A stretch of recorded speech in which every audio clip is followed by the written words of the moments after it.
Perkenankan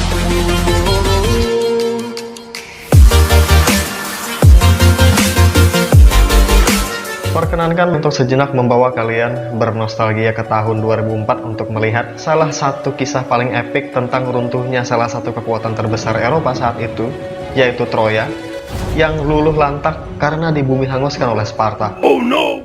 Kalian mau tahu apa penyebab utama mengapa perang antara Troya dan Sparta terjadi? Penyebabnya adalah wanita. Iya, wanita. Dari sekian banyak film yang pernah dibuat untuk mengilustrasikan betapa dahsyatnya peperangan antara Troya dan Sparta, bisa bilang film keluaran Warner Bros Pictures inilah yang paling realistis dan paling berkesan. Buat kalian yang seneng banget film tentang strategi perang, terutama film yang mengangkat kisah di Turki dan Yunani kuno, well, film ini sangat dasikan buat kalian tonton. Film ini dibumbui sejumlah scene cangkul-mencangkul dan bercocok tanam yang pastinya tidak perlu lah di sini. Jadi, buat yang belum 17 tahun, dihimbau untuk tidak menonton film ini tanpa sensor, so please advise yourself ya. Sama kalian semua untuk terus dukung channel ini dengan cara tekan jempol ke atas, share link video ini ke teman-teman kalian supaya kalian semua pada tahu ada film sekeren ini di tahun 2004. Klik icon subscribe dan jangan lupa untuk klik icon loncengnya juga biar terbangun keinginan saling membahagiakan di antara kita. Very well then, let's hit the storyline. Is there no one else?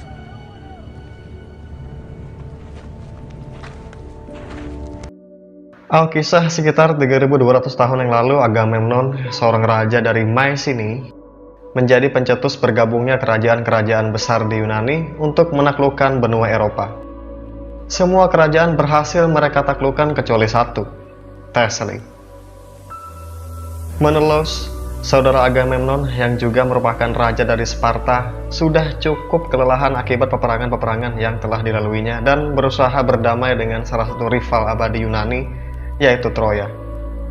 Diceritakan bahwa Sparta memiliki seorang prajurit yang bahkan dengan hanya mendengar namanya saja, kerajaan-kerajaan lain pasti sudah gentar.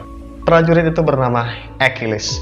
Namun, karena selalu bertentangan dengan raja, muncul kekhawatiran bahwa sikap buruk Achilles ini suatu saat akan menghancurkan aliansi raja-raja Yunani. Di scene pertama, kita akan melihat pertemuan antara dua pasukan yang tengah bersiap untuk saling serang. Adalah Agamemnon, raja dari Mycenae, yang memimpin aliansi raja-raja Yunani yang berusaha menaklukkan Thessaly, sedang terlibat pembicaraan dengan Raja Thessaly, Eurypylus.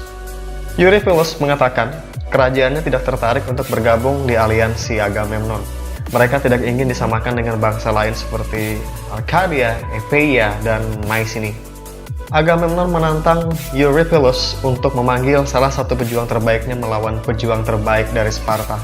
Jika Agamemnon kalah, maka mereka akan pergi selamanya dari Thessaly. Namun jika dia menang, maka Thessaly harus bersedia bergabung menjadi anggota aliansi raja-raja Yunani dan harus siap jika sewaktu-waktu dipanggil untuk ikut berperang. Eurypylus memanggil Boagrius. Seluruh pasukan Thessaly nampak bersorak untuknya. Agamemnon memanggil Achilles, yang ternyata masih belum bangun dari tidurnya dan masih berada di barak prajurit. Kayaknya dia kecapean setelah ritual cocok tanam tadi malam. Sejumput anak muda dikirim untuk memanggilnya. Achilles pun bersiap-siap ke medan pertempuran. Si anak bertanya, apakah betul ibunya Achilles adalah seorang dewi yang abadi? Dia juga bertanya apakah betul Achilles tidak bisa dibunuh. Dia memberitahu Achilles bahwa pejuang Thessaly yang menantangnya memiliki badan besar dan sangat menakutkan. Si anak berkata, tidak akan melawannya jika dia jadi Achilles. Namun Achilles berkata, maka jangan heran jika dunia tidak akan mengingat namamu. Singkat kata, Achilles sudah berada di area pertarungan dan lewat tanpa permisi di depan rajanya dan bersiap melawan Boagrius. Agamemnon pun marah-marah dan berkata akan mencambuknya atas kelancangannya itu. Achilles sempat sedikit merajuk dan hendak berbalik arah namun berhasil dibujuk oleh salah satu petinggi kerajaan. Duel pun dimulai. Boagrius dengan gagahnya melemparkan beberapa tombaknya ke arah Achilles yang sedang lari ke arahnya. Belum sempat menghunus pedang, tiba-tiba Achilles sudah menyerang bahu kiri Boagrius, mengakibatkan petarung terbaik Thessaly itu pun tumbang. Mulai saat itu, Thessaly jatuh ke bawah kendali Agamemnon. Scene berpindah ke Sparta di mana dua putra mahkota Troya, Pangeran Hektor dan Pangeran Paris sedang disambut oleh Raja Menelaus yang didampingi oleh permaisuri cantiknya bernama Helen. Terlihat Paris dan Helen saling tatap-tatapan, sepertinya mereka saling jatuh cinta pada pandangan pertama. Raja menawarkan jasa pijat plus-plus kerajaannya kepada Hektor, tapi sang pangeran menolak dengan halus dan mengatakan bahwa istrinya tengah menunggunya di Troya. Contoh pejabat negara yang baik ya. Di sisi lain, Pangeran Paris mencoba menemui Helen, sang permaisuri Menelaus. Helen memang cantik dan sangat menarik. Lagi pula perempuan seusianya masih terlalu muda untuk menjadi permaisuri seorang raja sebangkotan Menelaus. Kakaknya Pangeran Hektor melihat gelagat mencurigakan adiknya dan mendapat firasat sesuatu yang buruk akan terjadi.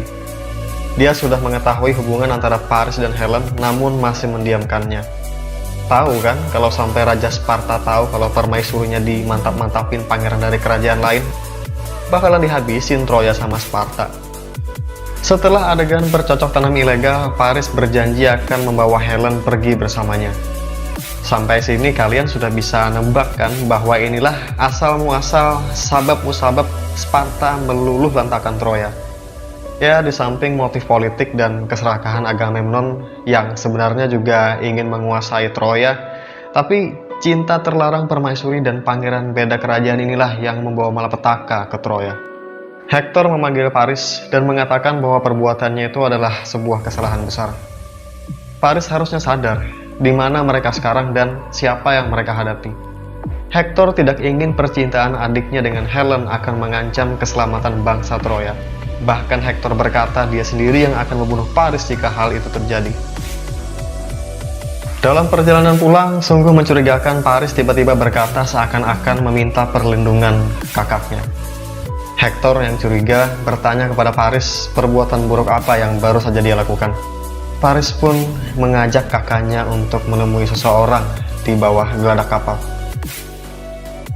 Ternyata betul Paris diam-diam membawa Helen, sang permaisuri Sparta bersamanya. Bakalan perang besar nih Troya dan Sparta. Bakalan habis nih Troya diserang sama Menelaus, Agamemnon dan kroni-kroninya. Kalau gue jadi Hektor sih bakalan pusing juga. Lanjutin pelayaran ke Troya salah, balik ke Sparta pun juga bunuh diri. Akhirnya mereka memutuskan untuk melanjutkan perjalanan pulang saja ke Troya.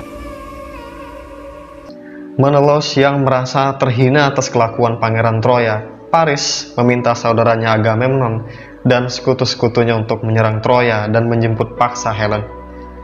Agamemnon pun yang sebenarnya sudah lama mengincar Troya dan menguasai wilayah Aegean, akhirnya setuju. Scene beralih ke Phthia, Yunani, di mana Achilles sedang latihan pedang-pedangan bersama sepupunya Patroclus. Latihan mereka terhenti sejenak setelah kedatangan Odysseus, Raja Ithaka, sedikit mengejutkan mereka. Odysseus adalah satu-satunya orang yang didengarkan oleh Achilles. Odysseus diminta oleh Agamemnon untuk membujuk Achilles membantu mereka menjatuhkan Troya. Jika bukan karena Odysseus, pasti Achilles dan pengikutnya sudah menolak permintaan Raja Mycenae itu. Odysseus sebenarnya juga mengajak Patroclus, sepupu Achilles, untuk ikut bergabung menyerang Troya, tapi dicegah oleh Achilles.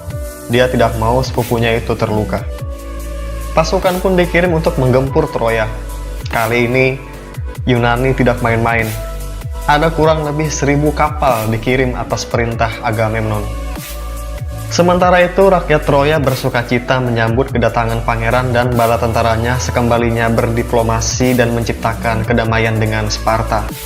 Hektor, Paris, dan Helen disambut oleh raja mereka, Priam.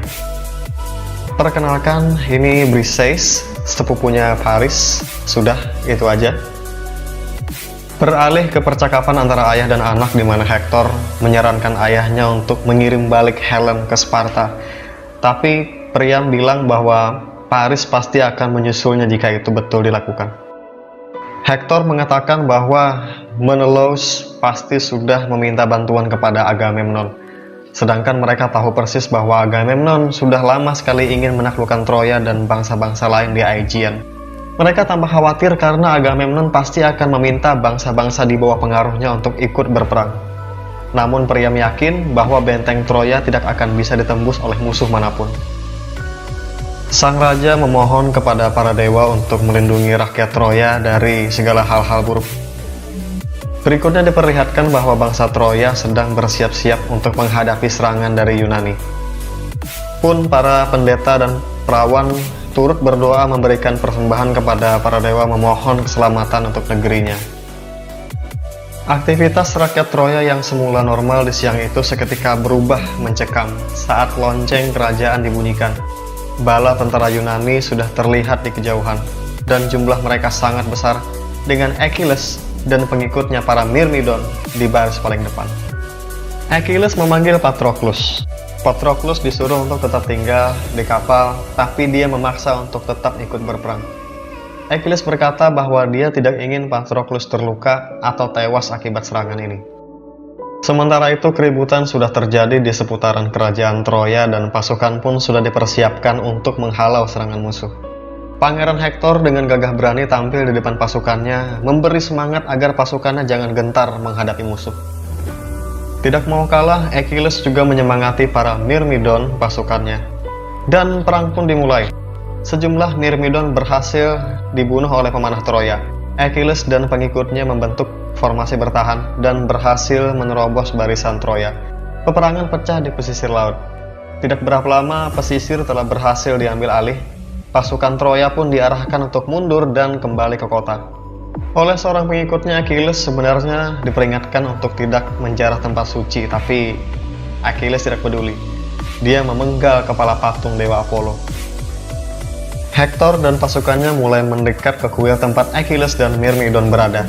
Tapi dengan serangan jarak jauhnya, Achilles berhasil membunuh salah satu prajurit Troya. Hektor membalas dengan serangan yang sama namun meleset. Hektor memburu Achilles ke dalam kuil.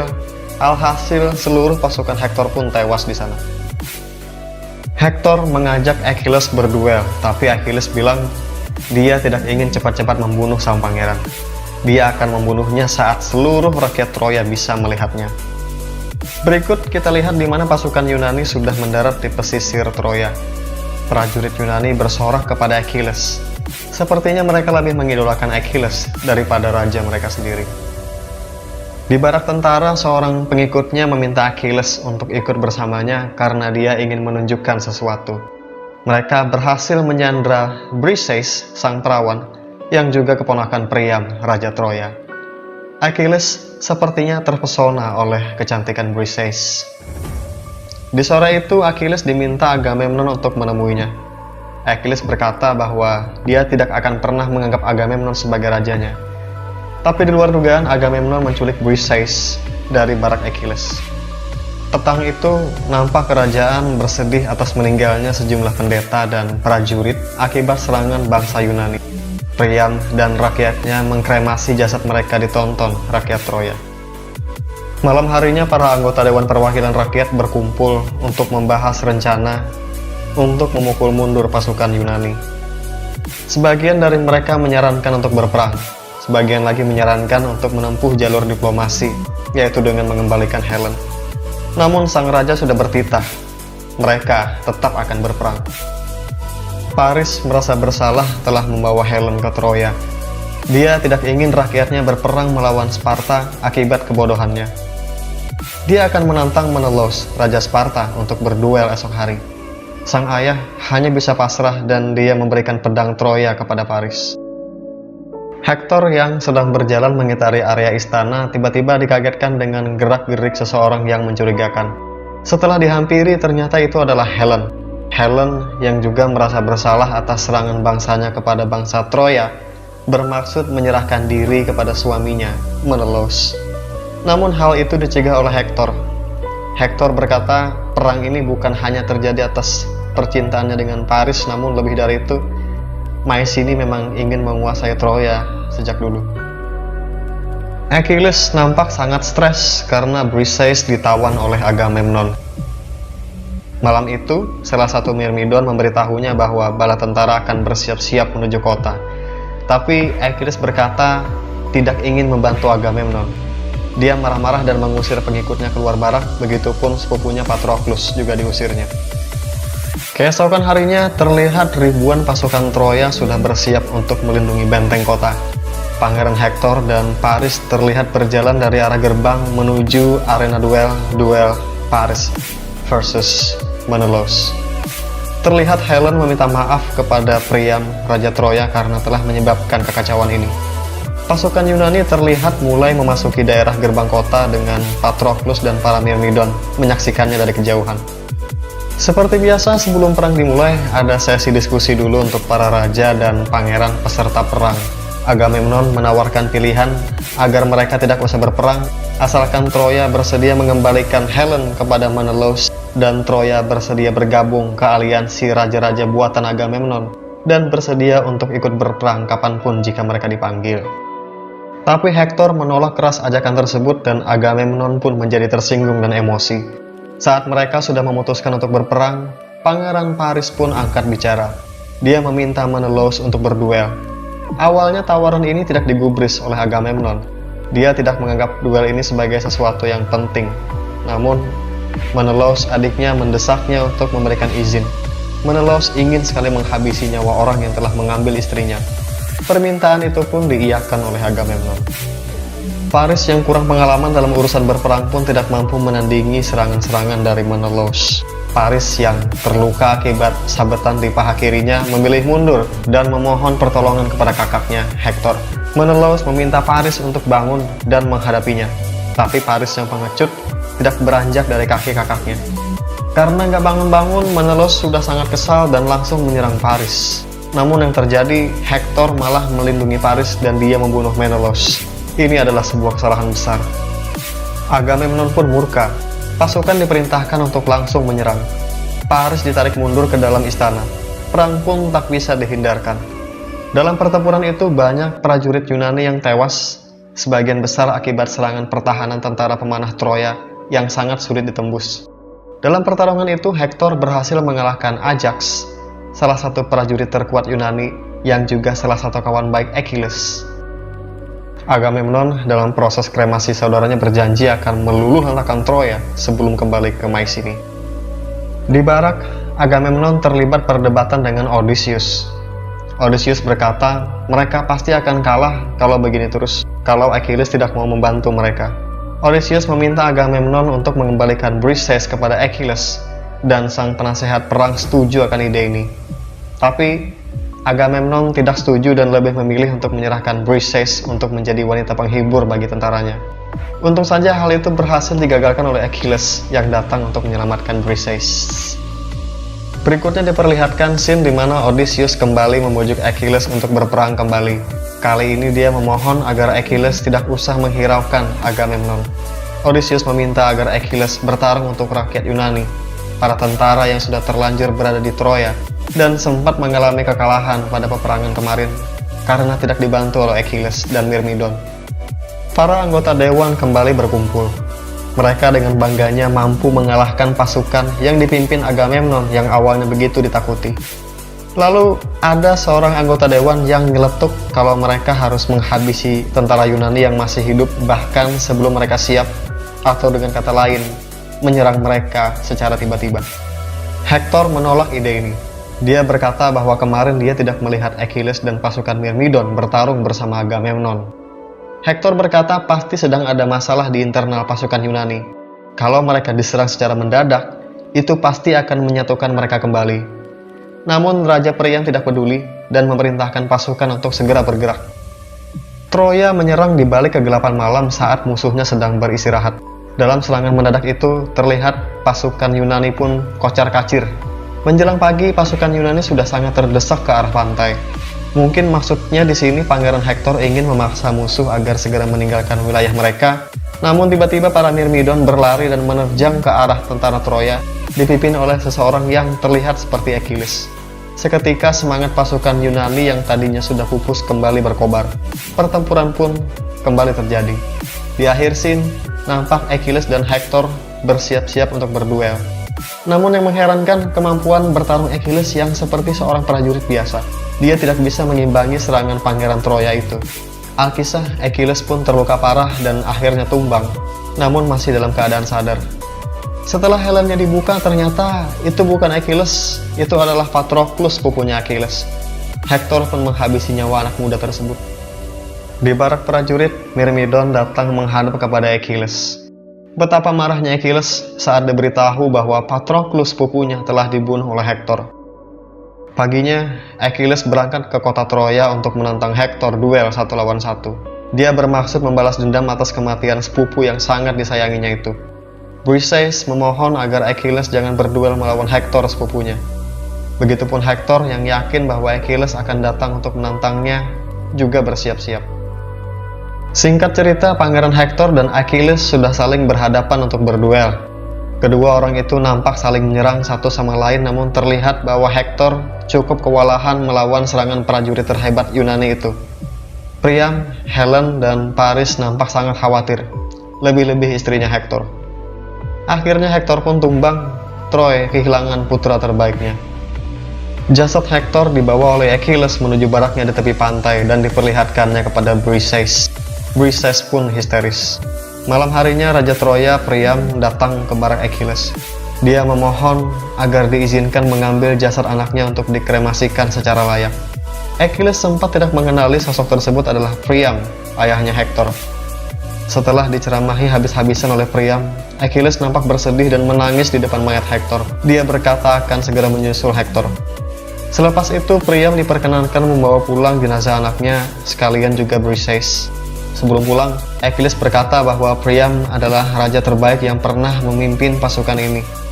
Achilles berkata, sesuai peraturan negeri ini, jika seorang pangeran wafat, maka tidak akan ada pertempuran selama 12 hari.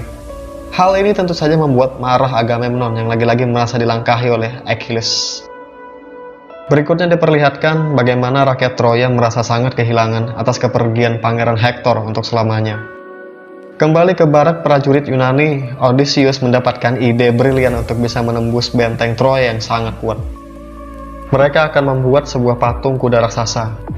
Patung raksasa akan diisi oleh tentara Sparta yang bersembunyi di dalamnya, menunggu saat yang tepat, dan meletakkannya di pantai. Troya akan mengira Sparta menyerah karena telah meninggalkan hadiah untuk mereka. Patung akan dibawa masuk ke dalam kota. Saat mereka beristirahat, maka itulah saat yang tepat untuk melumpuhkan kota. 12 hari kemudian, salah seorang warga melaporkan bahwa sudah tidak ada lagi pasokan Sparta di pantai dan dia menemukan sebuah patung kuda raksasa di sana. Raja, pangeran, dan cenayang datang ke TKP untuk mengecek. Mereka pikir mereka sudah menang atas Sparta. Mereka mengira Sparta sudah pulang karena mereka hanya menemukan sebuah patung kuda raksasa di pantai. Mereka tidak menyadari bahwa pasukan Sparta bersembunyi di dalamnya, menunggu momen yang tepat untuk menyerang, yaitu saat mereka terlelap tidur. Paris sempat meminta agar patung itu dibakar saja. Namun sang cenayang mengatakan kalau patung itu adalah hadiah persembahan Sparta kepada Zeus untuk memohon keselamatan. Dan Priam lebih mendengarkan kata-kata cenayang kerajaannya. Berikutnya diperlihatkan bahwa salah seorang mata-mata kerajaan kaget luar biasa saat menemukan bahwa tentara Sparta dalam jumlah yang cukup besar ternyata masih berada di perairan Troya. Nampaknya mereka bersembunyi. Namun belum sempat dia melapor ke kerajaan, anak panah sudah menghujam dadanya. Saat warga kota sedang terlelap tidur, Odysseus, Achilles, dan komplotannya keluar dari patung. Mereka pun menebar teror ke seantero kota. Pasukan Troya banyak yang gugur karena mereka masih belum siap menghadapi serangan musuh. Odysseus naik ke atas menara dan memberikan pertanda kepada seluruh pasukan Sparta untuk memulai serangan terakhir mereka. Tentara pun mulai bergerak. Kali ini tidak tebang pilih, setiap orang yang mereka temui dihabisi satu persatu. Tidak peduli tentara maupun warga sipil. Mereka betul-betul ingin menghancurkan Troya tanpa tersisa. Sampai akhirnya Raja Maesini berhasil membunuh Raja Troya. Si isi kota betul-betul diluluh lantakan oleh Sparta. Dalam kekacauan ini, Achilles merangsek masuk ke dalam area kerajaan untuk mencari Briseis, cewek yang ditaksirnya. Dia melihat Agamemnon sudah mencengkeram Briseis. Perempuan itu hendak dijadikan selir di kerajaannya kelak. Namun Briseis yang diam-diam memegang sebuah pisau langsung menyerang Agamemnon yang seketika langsung terjerembab. Pengawal Agamemnon berniat menghabisi Briseis, namun sebelum itu terjadi, Achilles sudah menerjang ke arah mereka dan menyelamatkan gadis, maksud saya, wanita yang dicintainya itu. Paris yang mengira Achilles hendak menculik Briseis, langsung menyerang Achilles dengan anak panah berkali-kali. Achilles diserang hingga akhirnya tumbang dan menyerah. Namun sebelum menutup mata, Achilles masih sempat berpamitan kepada Briseis. Pasukan Sparta nampak sangat kaget melihat jasad Achilles yang sudah tidak bernyawa. Seakan mereka tidak percaya bahwa superhero mereka terbunuh di medan pertempuran. Di tengah malam, di balik kobaran api, mayat-mayat yang bergelimpangan, kota Troya pun hancur lebur. Kota yang terkenal dengan dinding pertahanan dan pemanah terbaiknya yang belum pernah ada tandingannya sebelumnya, akhirnya jatuh ke tangan Sparta. Perang yang luar biasa. Perang yang didasari atas kehausan terhadap harta, tahta, dan wanita. Dan film pun selesai.